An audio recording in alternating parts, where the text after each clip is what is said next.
माननीय निर्वाचन आयोग Shri Gyanesh Kumar ji on my right side, निर्वाचन आयोग doctor Sukhbir Singh ji Sandhu on my left, आयोग के वरिष्ठ अधिकारीगण और मीडिया के सभी फ्रेंड्स और इस प्रेस कॉन्फ्रेंस में जुड़े हुए सभी हमारे वोटर्स, आप सबका इस प्रेस वार्ता में स्वागत है। We welcome you all at this press conference, which is about the declaration of the schedule for the ensuing state assembly elections in Maharashtra and Jharkhand.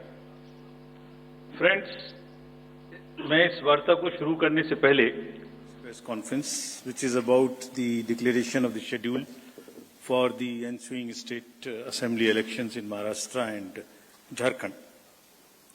Friends, मैं इस वार्ता को शुरू करने से पहले चुनाव आयोग की तरफ से और आपके माध्यम से सर्वप्रथम हरियाणा और जम्मू कश्मीर के सभी मतदाताओं को, वोटर्स को चुनाव में बहुत ही सशक्त दमदार पार्टिसिपेशन के लिए मुबारकबाद देना चाहता हूं, धन्यवाद करना चाहता हूं। जम्मू कश्मीर की आवाम ने जमहूरियत के जश्न को ऐतिहासिक बना दिया।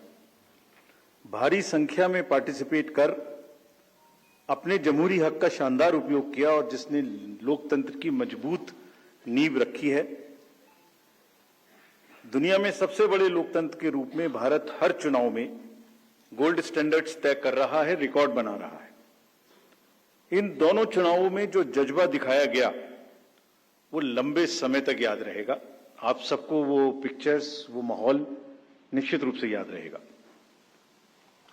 जम्मू कश्मीर की आवाम ने जमहूरियत के जश्न में लोकसभा चुनावों में जो बुनियाद बनाई थी, उस पर एक बहुत ही सशक्त इमारत असेंबली इलेक्शंस में लिखी है और इस जनादेश ने नई आशाएं और उम्मीदों को संचार दिया है। Now it is over to the people of J&K to take this democratic journey forward. और हम एक नया गोल्ड स्टैंडर्ड और सेट कर रहे हैं। Just to remind you, just to recall, चुनाव घोषणा के समय ही हम अपना इरादा घोषित करने लगे हैं। हम अपनी विल और इंटेंट को पहले बताते हैं और उसे पूरा करके दिखाते हैं। Just to take you down the memory lane, Lok Sabha के चुनाव के समय, हम अनाउंसमेंट के समय हमने वादा किया था कि हम 4M की चुनौतियों से निपटेंगे और हिंसा, पुनर्मतदान, धन और सोशल मीडिया के दुरुपयोग की अनुमति नहीं देंगे। और आप सब जानते हैं कि हमने वो करके दिखाया। भारत के चुनावों की गोल्ड स्टैंडर्ड्स की कड़ी में हम एक और नया अध्याय लिख रहे हैं। इसी को आगे बढ़ाते हुए J&K अनाउंसमेंट के समय अगर मैं आपको फिर से याद दिलाऊं कि चुनाव से पहले किस प्रकार की थ्रेट्स थी, आतंकी हमले बढ़ रहे थे। लोग, आप सब लोगों में से बहुत लोग ये भी पूछ रहे थे कि पता नहीं चुनाव आयोग J&K में चुनाव कराएगा कि नहीं कराएगा। और 16 अगस्त को जब चुनाव की घोषणा का समय था, तो इसी प्लेनरी हॉल में हमने अप फ्रंट और बोल्ड वादा किया था और मुझे याद है मैंने कहा था कि जमहूरियत के जश्न में आपकी शिरकत दुनिया देखेगी नापाक इरादों की शिकस्त की कहानी। और वो कहानी आपने सबने देखी और वो कहानी पूरे वर्ल्ड ने देखी। चुनाव को इंड्यूसमेंट फ्री बनाया गया और जहां J&K में चुनाव कराने का विषय होता था, वहां सीजर्स में 130 करोड़ रुपए के सीजर्स हुए, which is 100 times more then 2014 elections. पहले ये बात भी नहीं होती थी कि सीजर्स भी करना है, इस पावर को रोकना भी है। Similarly in Haryana, seizures were to the tune of around 75 crore, 4 times more than 2019 elections. इन दोनों राज्यों के चुनावों में भी नील रीपोल रहे। There was not even a single repoll in both the states, including the state of Jammu Kashmir. कोई वायलेंस नहीं हुई, zero violence, including the state of Jammu Kashmir. एक भी लाठी नहीं चली, एक भी गोली नहीं चली। आप सब इस बात के गवाह हैं।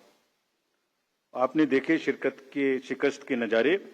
And let us give an ovation to the voters of Jammu Kashmir and Haryana.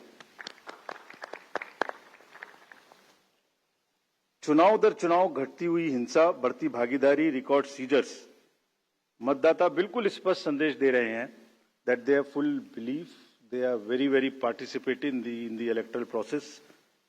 लेकिन कोई बात नहीं, फिर भी अगर मुझे याद आए तो कुछ तो लोग कहेंगे लोगों का काम है क्या। हम उसके बिना चिंता किए आगे बढ़ते हैं, अपना काम सशक्त तरीके से करते हैं, ये आपको विश्वास दिलाते हैं। So friends, now we come to Maharashtra and Jharkhand, जहां पर अब उत्सव का समय है। हाल ही में हमने झारखंड और महाराष्ट्र में विजिट की थी और वहां पर political parties, DOs, SPs, IGs, commissioners, enforcement agency सबके साथ बैठक की थी और पूरे व्यवस्था को समझा और उसका रिव्यू किया था। So before we come to the schedule, let me share some basic information about these two states with you. Total districts in Maharashtra 36 with 288 assembly constituencies, of which 234 are general, and scheduled tribes constituencies 25 and SC constituencies 29. Term of the assembly of the Maharashtra is ending on 26 November 2024. If we talk about the number of electors in Maharashtra, they are 9.63 crores, 4.97 crores male and 4.66 crores female voters. Young voters की संख्या जिस पे काफी जोर दिया गया था SSR में 1.85 crores और उसमें से 20.93 lakhs are first time voters of 18 to 19 age group. If we tell you about the polling stations in Maharashtra, there are total 1,186 polling stations and at 52,789 locations. Urban being 42,604 and rural being 57,582. इस बार भी हम PWD managed booths बनाएंगे, women managed booths बनाएंगे महाराष्ट्र में भी। Model PSS की संख्या 530 रहेगी।